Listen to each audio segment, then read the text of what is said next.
ఎల్లారెడ్డి ప్రభుత్వ ఆసుపత్రిని ఆకస్మికంగా తనిఖీ నిర్వహించిన ఎమ్మెల్యే మదన్ మోహన్. ఎల్లారెడ్డి నియోజకవర్గం ఈరోజు ఎల్లారెడ్డి మున్సిపల్ పరిధిలో గల ప్రభుత్వ ఆసుపత్రిని ఎల్లారెడ్డి ఎమ్మెల్యే మదన్ మోహన్ గారు ఆకస్మిక తనిఖీ నిర్వహించారు. తనిఖీలో భాగంగా ఓపీ రిజిస్టర్ని పరిశీలించి అనంతరం ఆసుపత్రి సిబ్బంది మరియు సూపరింటెండెంట్తో రివ్యూ నిర్వహించారు. చికిత్స పొందుతున్న ప్రజలతో ఆసుపత్రిలో గల సౌకర్యాల గురించి అడిగి తెలుసుకున్నారు. ప్రజలకు నాణ్యమైన చికిత్స అందించాలని డాక్టర్లకు ఎమ్మెల్యే మదన్ మోహన్ సూచించారు.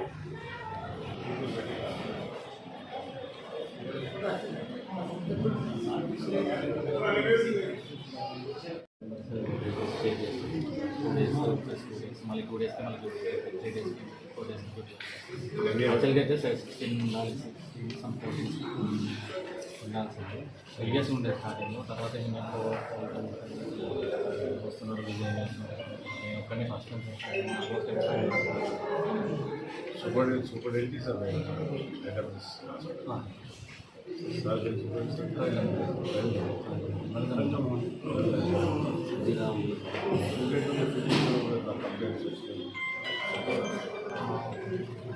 అంటే ఇష్యూస్ చేంజ్ అయింది యాక్చువల్గా ఈ మధ్య.